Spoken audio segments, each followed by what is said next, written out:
C'est bien, donc on lit dans Apocalypse 14 et on lit à partir du verset 6 jusqu'au verset 13. Donc je commence la lecture, puis si vous voulez faire la lecture, vous pouvez le faire. Je vis un autre ange qui volait par le milieu du ciel, ayant un évangile éternel pour l'annoncer aux habitants de la terre, à toute nation, à toute tribu, à toute langue et à tout peuple. Il disait d'une voix forte, craignez Dieu et donnez-lui gloire, car l'heure de son jugement est venue, et adorez celui qui a fait le ciel et la terre, et la mer et les sources d'eau. Et un second ange suivit, en disant, elle est tombée, Babylone la grande, qui a abreuvé toutes les nations du vin, de la fureur de son impudicité. Et un troisième ange les suivit, en disant d'une voix forte, si quelqu'un adore la bête et son image, et reçoit une marque sur son front ou sur sa main,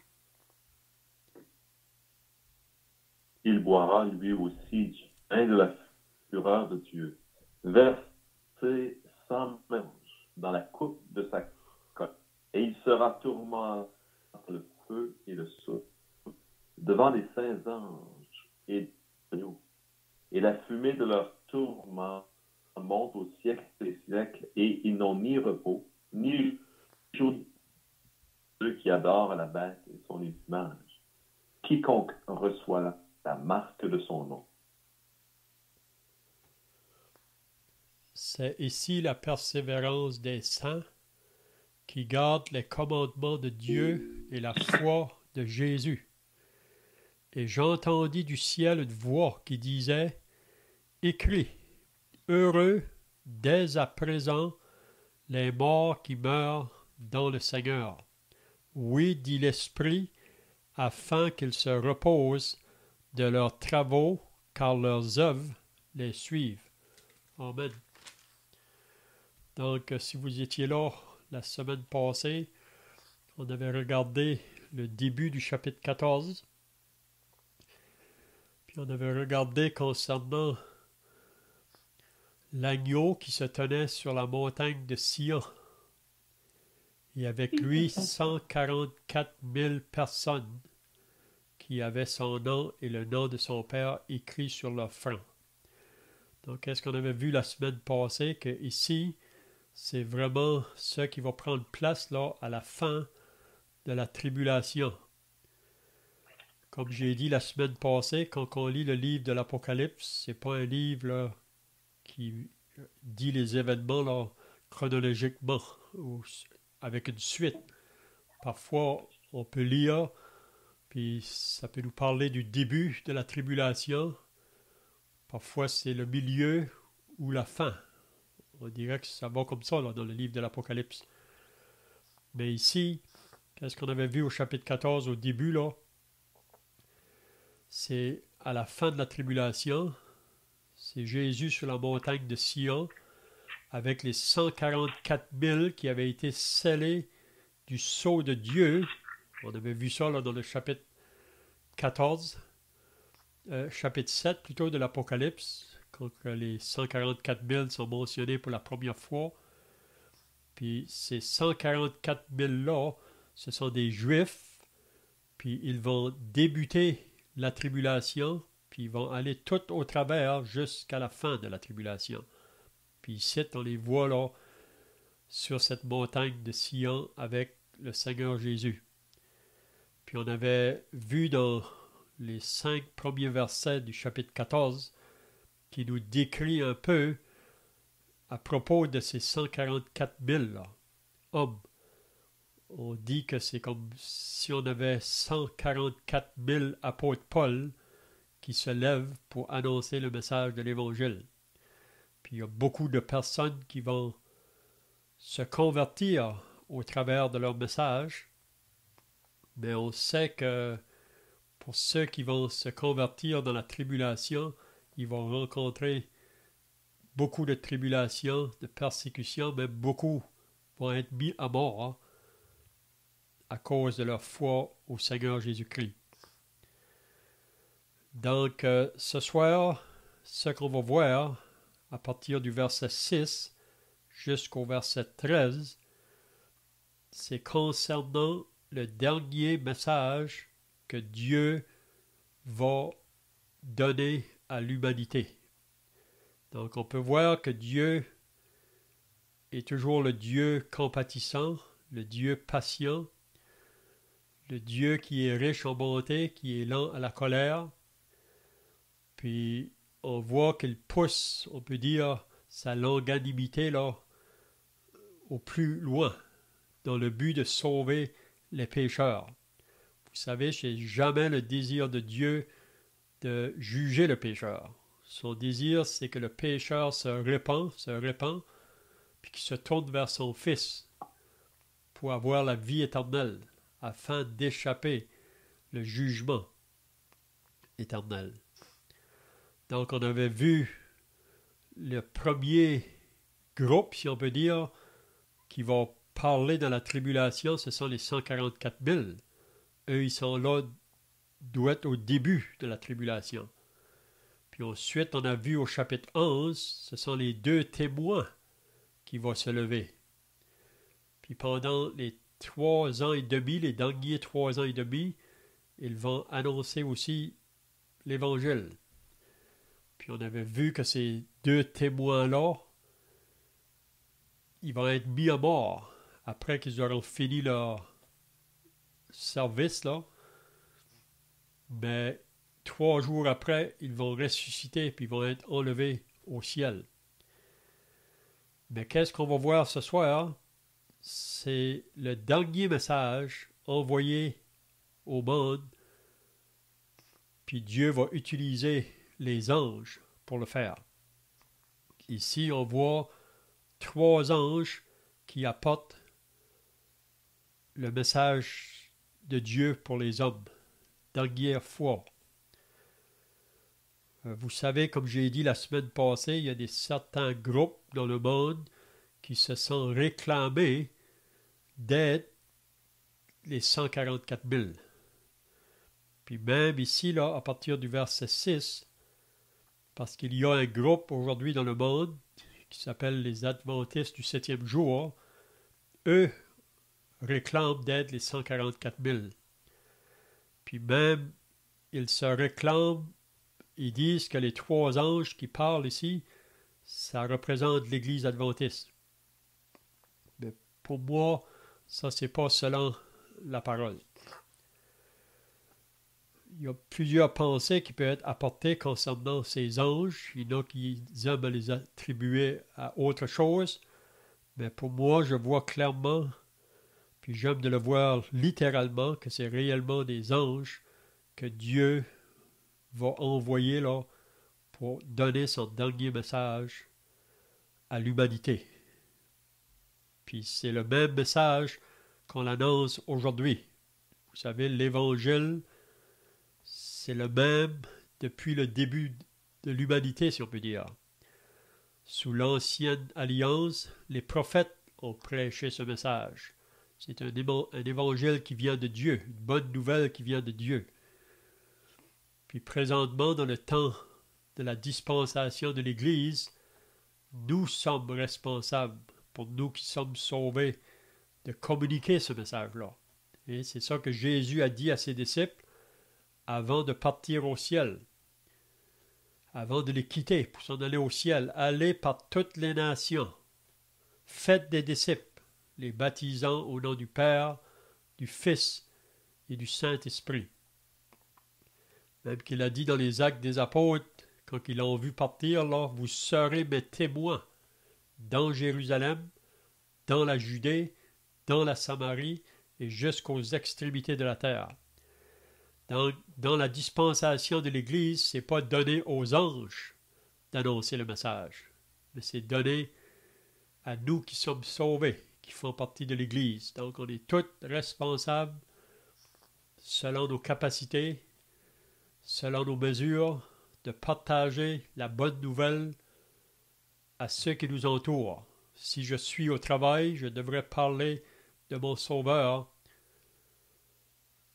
à ceux qui m'entourent là. C'est vrai que quand je suis au travail, je suis responsable de faire mon travail, mais il y a toujours des occasions au travail, soit pendant la pause, qu'on peut communiquer le message. Si je suis à l'école, je suis responsable de communiquer l'Évangile à ceux qui m'entourent. Je suis responsable de l'annoncer dans ma famille, dans ma parenté. Hein? C'est ça que Jésus avait dit aux démoniaques. Vous vous rappelez le démoniaque que Jésus a délivré là, des démons? Il voulait s'en aller avec Jésus, prendre la barque, mais Jésus a dit non, va dans ta maison puis dis-leur tout ça que j'ai fait pour toi. Donc, on a vu, comme j'ai dit au début, que dans la tribulation, qu'on voit dans le livre de l'Apocalypse, donc il y a 3 groupes vraiment qui se lèvent pour parler à propos de ce message-là. Les 144 000, les 2 témoins, puis ici, ce soir, on va voir les 3 anges. Puis aussi, on peut croire que ceux qui vont se convertir dans la tribulation, eux aussi, ils vont reconnaître leur responsabilité de parler du Sauveur à ceux qui les entourent dans ce temps-là. C'est bien, je ne sais pas si quelqu'un a d'autres pensées là, avant qu'on commence le verset 6.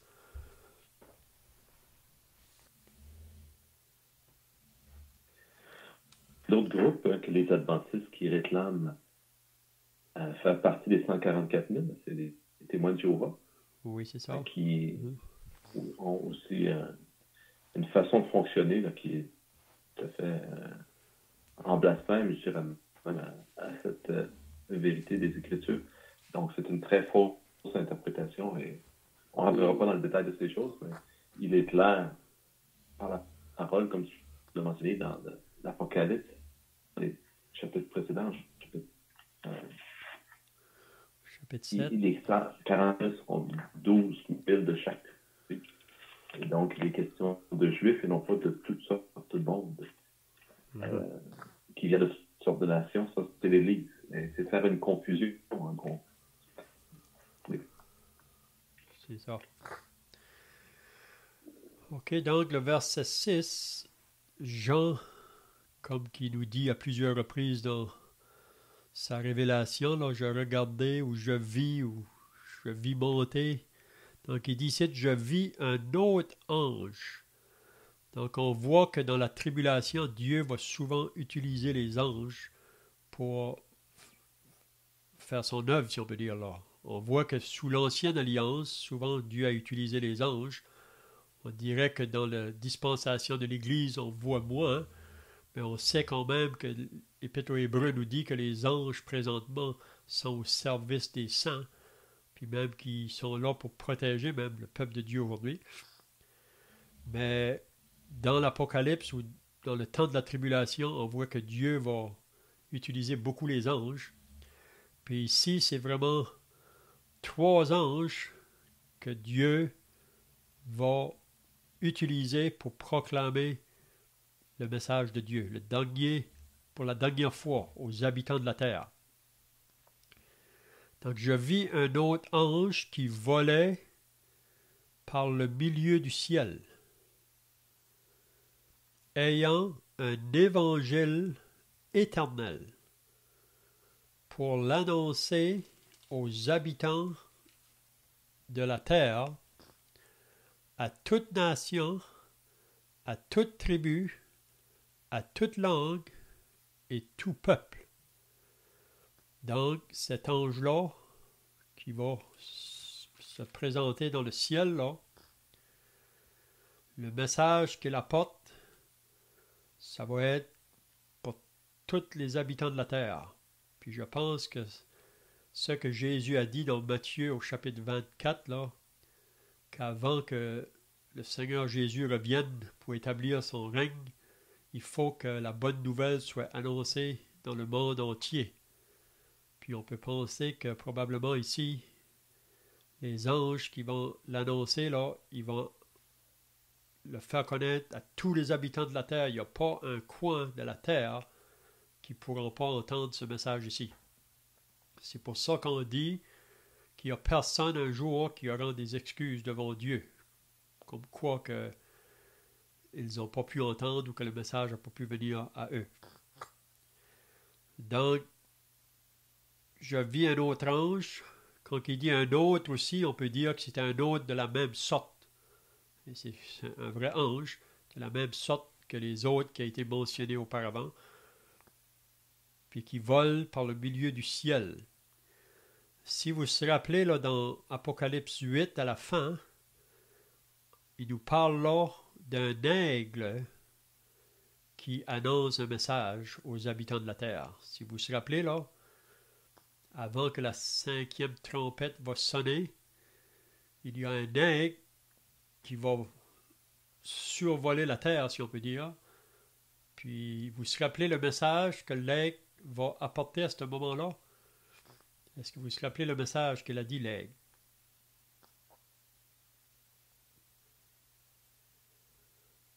Il disait « Malheur, malheur, malheur aux habitants de la terre à cause des 3 autres fléaux qui vont venir là, ou les 3 autres trompettes qui vont sonner. » Donc, un aigle, Dieu utilise un oiseau pour parler aux habitants de la terre. Il mentionne bien les habitants de la terre parce que pour beaucoup de monde, c'est la terre. Ils ne voient pas plus loin que ça. Puis on sait qu'en arrière de ça, c'est vraiment le diable.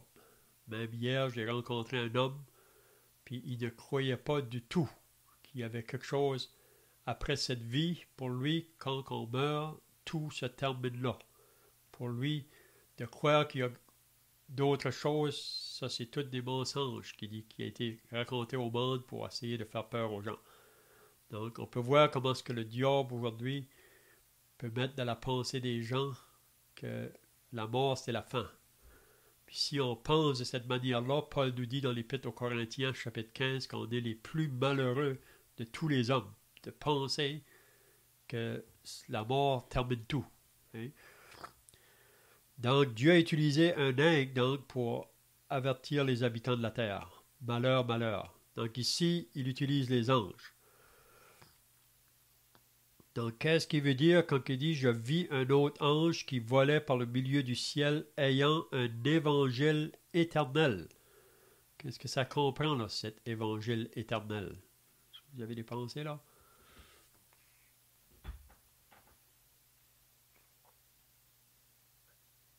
En fait, l'apôtre Paul nous enseigne dans Galates qu'il n'y a pas 2 évangiles. Il n'y a pas un autre évangile. Il n'y a qu'un seul évangile.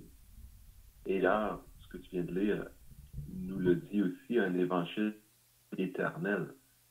Ce n'est pas un nouvel évangile. C'est quelque chose qui est éternel, donc qui est depuis toujours la pensée de Dieu. Et la pensée de Dieu, c'est que le salut pour les hommes, il est dans le sang de Jésus, dans le nom de Jésus, pour ceux qui se confient. C'est ça, puis de dire un évangile éternel, c'est parce que celui qui nous donne ce message-là, ou qui nous a approprié cette bonne nouvelle, il est éternel. Parce que l'évangile ou la bonne nouvelle, ça ne vient pas d'une organisation humaine, une organisation de la terre. C'est un évangile qui est venu de Dieu. Et on lit ça dans Romains au chapitre 1. Donc il est éternel parce que Dieu est éternel.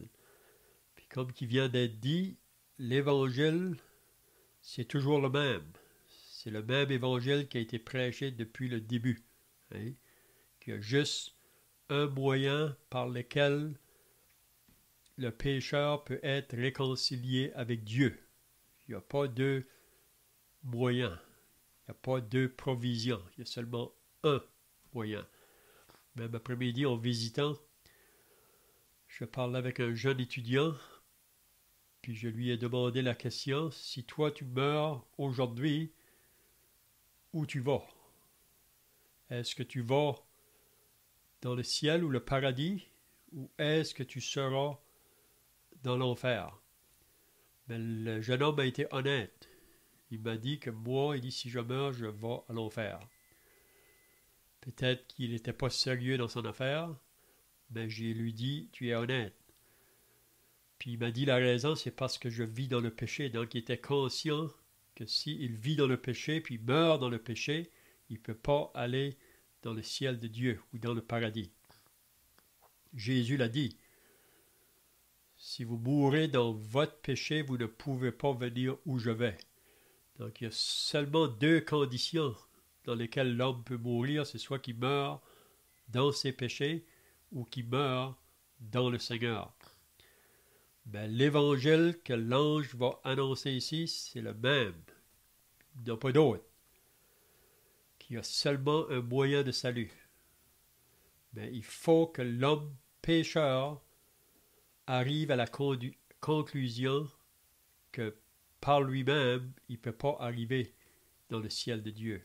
Il faut qu'il réalise qu'il est sans force, qu'il n'y a rien en lui qui peut lui procurer le ciel. Donc, il faut qu'il réalise qu'il est pécheur, qu'il est perdu, puis le seul moyen ou la seule provision qui a été pourvue, c'est l'œuvre de Christ et rien d'autre. Le moment qu'on ajoute à l'œuvre de Christ, ça c'est un autre évangile. Mais il y a seulement un évangile, puis le seul moyen d'être sauvé, c'est mettre notre confiance dans cette œuvre-là. Donc, qu'est-ce qu'on voit après? Cet ange-là, donc, il annonce cet évangile éternel-là partout sur la terre. À toute nation, à toute tribu, à toute langue et à tout peuple. Donc, il n'y a personne qui va manquer là. Les personnes de toute couleur de peau. L'évangile va être annoncé. Le dernier message de Dieu à la terre. Puis là, ensuite, on voit quel était le contenu du message que l'ange va apporter. Puis on peut voir le contenu du message que l'ange apporte ici, c'est le même message qu'on apporte aujourd'hui. Donc, qu'est-ce qu'il dit au verset 7? Il disait d'une voix forte, « Craignez Dieu ». Ça, c'est la première chose dans son message. « Craignez Dieu ». Et ensuite, il va dire, « Et donnez-lui gloire ». Donc, on pourrait dire que ça nous parle premièrement de la repentance, si on veut dire. Parce que quand le message de l'Évangile est annoncé, la chose la plus difficile à l'homme d'accepter, là, c'est premièrement sa condition de pécheur perdu devant Dieu. Parce que l'homme pense toujours qu'il y a un peu de bon en lui. Puis aussi, à moins que l'homme soit saisi par cette crainte de Dieu, il ne va pas entrer dans la réalité de où il se trouve vraiment. Donc, craignez Dieu et donnez-lui gloire, car l'heure de son jugement est venue. Donc, vraiment, qu'est-ce que l'ange annonce ici? Que la fin est arrivée. Vous savez, il y a 6000 ans que ce message-là est annoncé. Mais ici, c'est le dernier message. Puis l'heure de son jugement est venue. Puis qu'est-ce qu'il y a encore dans son message? Et adorez celui qui a fait le ciel et la terre et la mer et les sources d'eau. Donc, adorez le seul vrai Dieu, le Dieu créateur du ciel et de la terre, celui qui a créé toutes choses. Donc, il y a beaucoup de choses qui peuvent être dites là, dans ce message que cet ange-là apporte. Donc, si vous avez d'autres pensées, là, vous pouvez ajouter.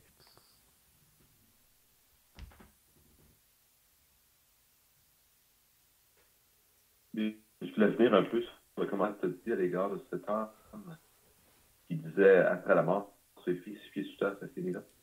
Souvent, les gens vont nous dire, il n'y a jamais personne qui a fini. Et ils vont dire donc après la mort, c'est fini.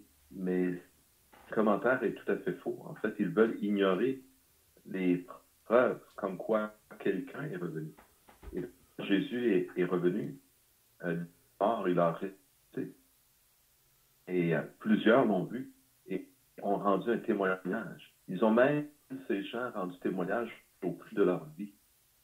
C'est-à-dire qu'ils n'ont pas fait d'argent avec cette nouvelle. Ils n'ont pas gagné de la popularité, mais ils ont perdu leur vie dans la souffrance et le mépris. Donc, c'est un grand témoignage. Et c'est plusieurs et femmes qui ont vu le Seigneur ressusciter. Nous savons que ces choses sont vraies, donc par le témoignage que Dieu a permis qu'il nous soit rendu de ces choses. Nous n'étions pas présents, bien sûr. Cependant, d'autres que nous étaient présents. Que le Seigneur Jésus a dit, heureux celui qui croit sans avoir vu. Ça ne veut pas dire que nous sommes sans preuve, si je peux dire ainsi, de ces choses. Nous avons le témoignage justement de cet évangile.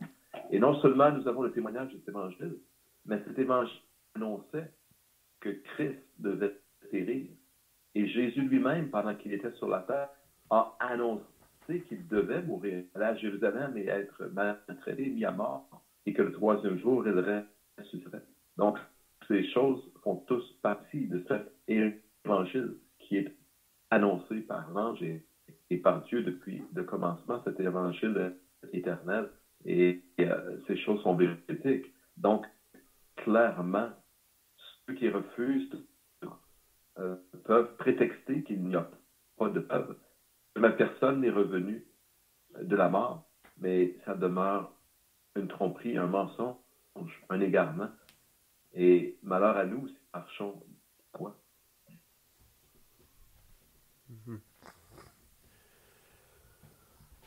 Donc, la première chose dans le message, comme on vient de dire aussi, là, c'est la crainte de Dieu. Vous savez qu'on vit dans un monde aujourd'hui où il n'y a pas aucune crainte de Dieu. L'homme vit comme si Dieu n'existe pas. Puis on sait qu'en arrière de ça, c'est vraiment le travail du diable. Mais la première chose dans le message, c'est craindre Dieu et donner-lui gloire, ou donner-lui la première place. Parce que l'épître de Paul aux Romains, au chapitre 1, c'est ça que ça dit, là, que l'homme refuse de donner gloire à Dieu, ou donner la première place au seul vrai Dieu. Puis même, ça nous dit qu'il ne lui rend pas grâce. Puis c'est pour ça que Dieu a livré l'homme à ses propres penchants, ses propres pensées. Puis si on ne craint pas le seul vrai Dieu, créateur du ciel et de la terre, donc on va se tourner vers des faux dieux. C'est ça que Paul nous dit dans l'Épître aux Romains. Puis plutôt d'adorer le Créateur, on va adorer la créature de Dieu. Puis c'est ça qu'on peut voir partout dans le monde aujourd'hui. Parce qu'on a refusé de croire au vrai Dieu, donc on va vers les faux dieux.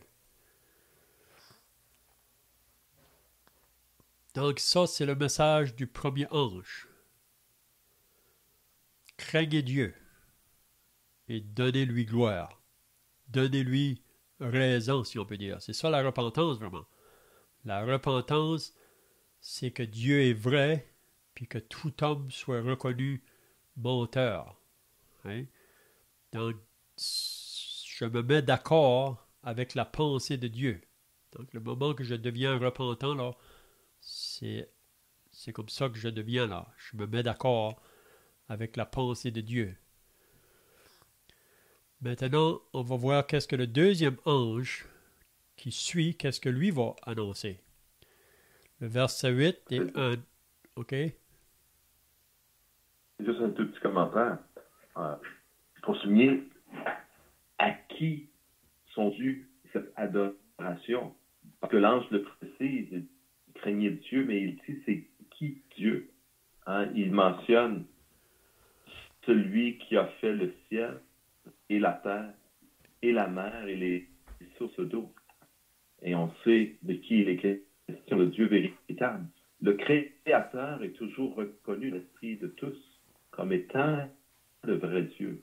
Il y a plusieurs faux dieux, un seul vrai Dieu. Et on sait dans Jean, par exemple, au premier, comment il nous est clairement dit hein, que Jésus est le Créateur. C'est lui qui a créé toutes choses. Donc, je voulais juste faire un petit commentaire de souligner. On sait de qui il est question. Mhm. Donc, le deuxième ange, verset 8, un second ange suivi en disant. Donc, on voit le premier va parler, puis ensuite, quand il a fini de donner son message, le deuxième vient. Puis le message du deuxième ange à la terre, il va dire, elle est tombée, Babylone la grande, qui a abreuvé toutes les nations du vent de la fureur de son impudicité.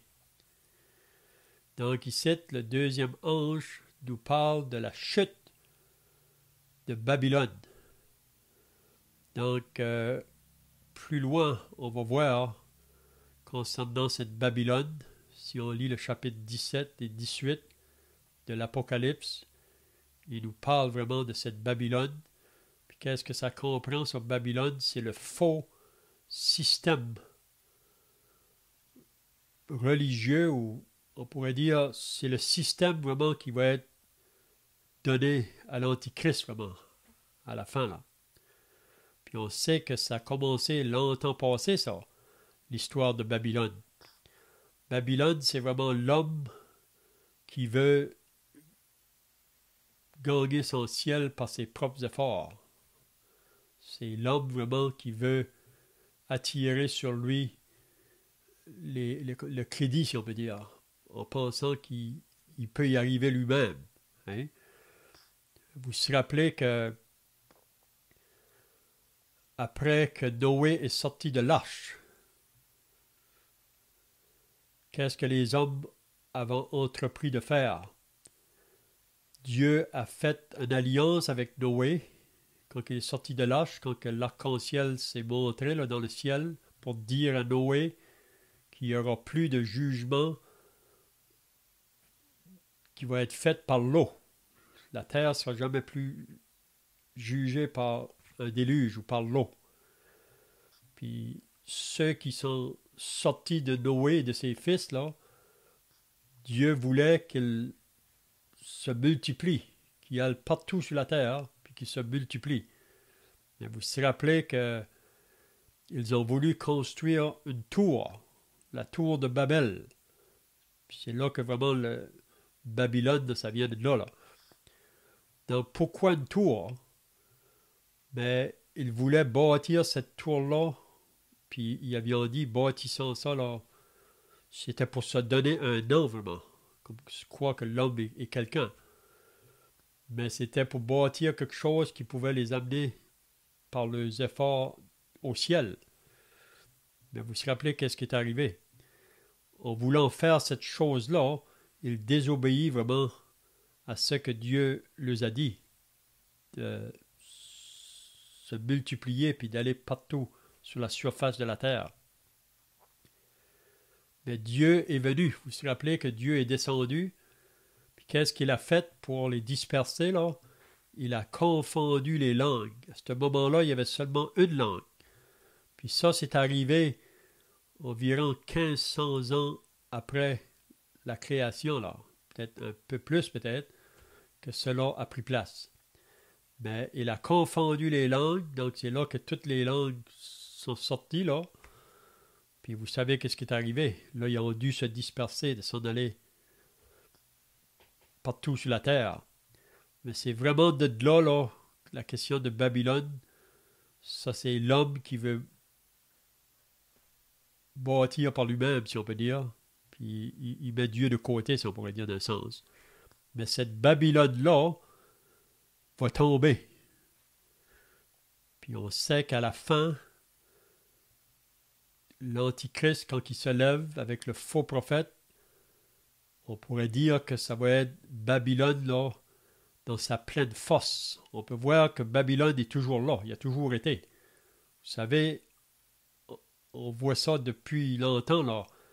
Qu'est-ce qui contrôle le monde aujourd'hui? C'est la politique et la religion. C'est ces deux systèmes-là, ces deux influences-là qui contrôlent le monde entier. Mais à la fin, quand l'Antichrist se lève et le faux prophète, ça va être, on peut dire, cette puissance-là qui va être à l'œuvre là, mais c'est dans le but d'apporter les habitants de la terre à adorer le diable. C'est ça le but à la fin. Donc, je ne sais pas si vous avez d'autres pensées là, concernant Babylone.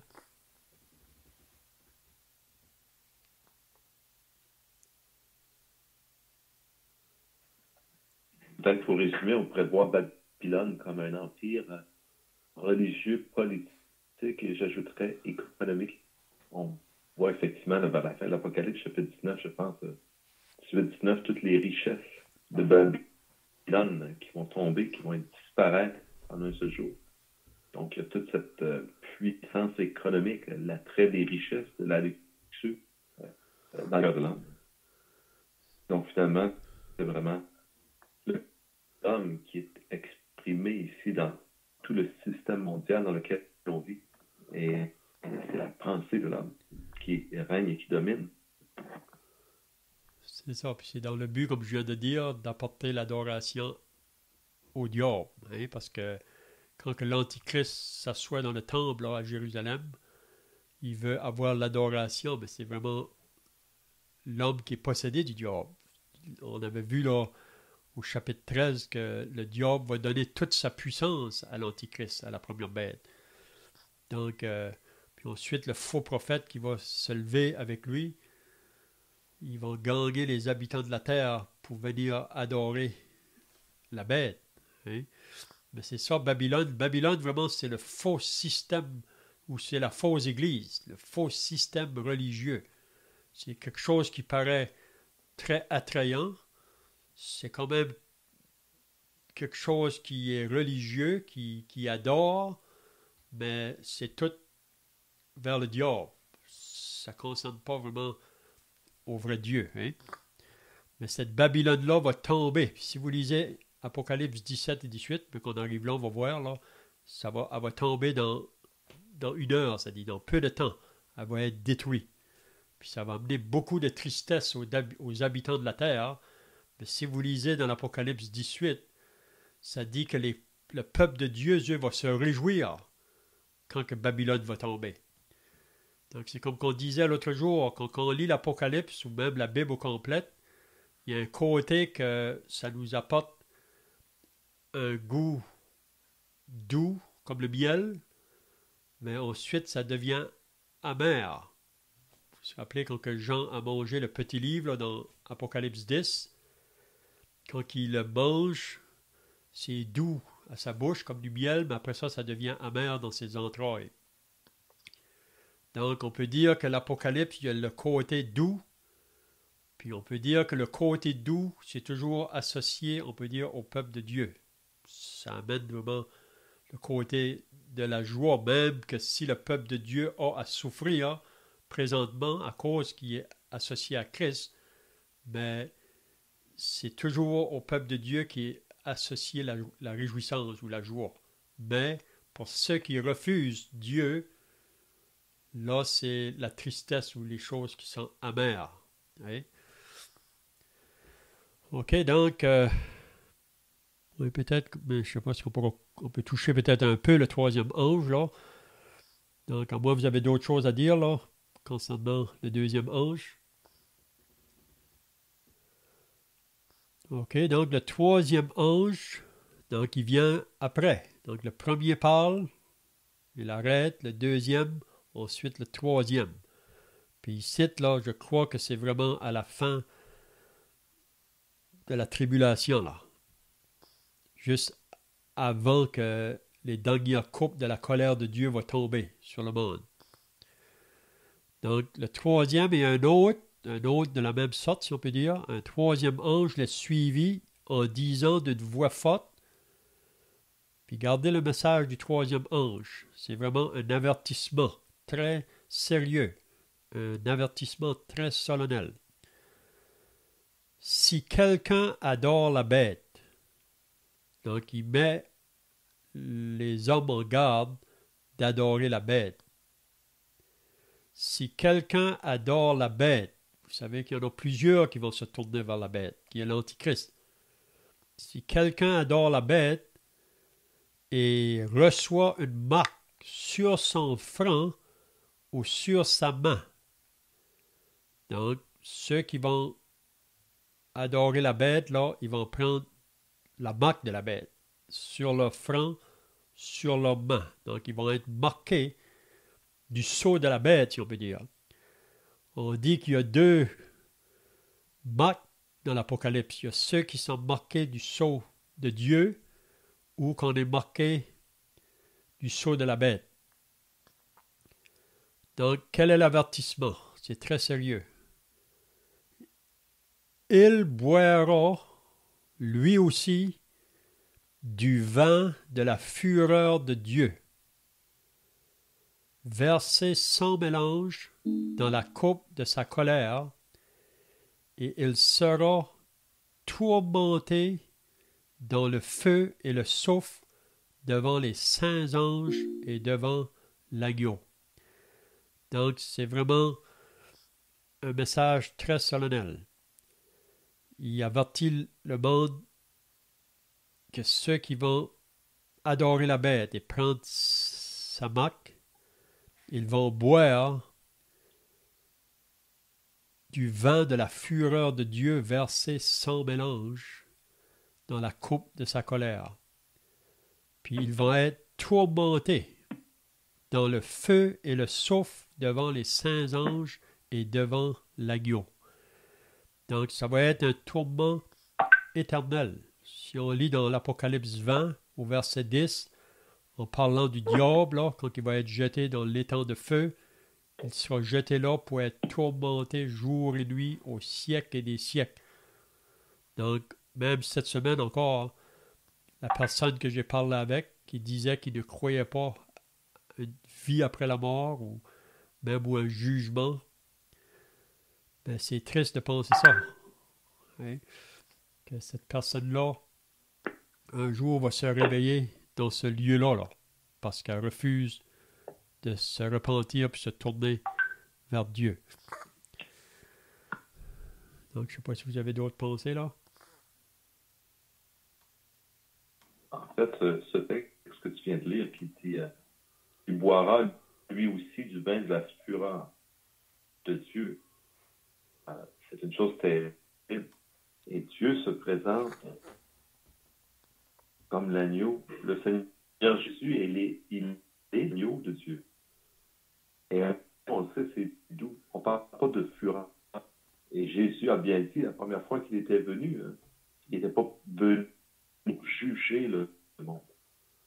Mais Jésus a dit aussi qu'il reviendrait.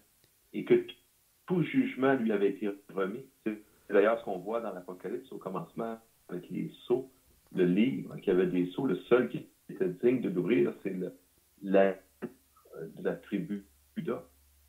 C'est-à-dire Jésus, il est clair. Donc, il y a un renversement. Hein. Moi, dans la religion, j'ai grandi, souvent il disait le petit Jésus.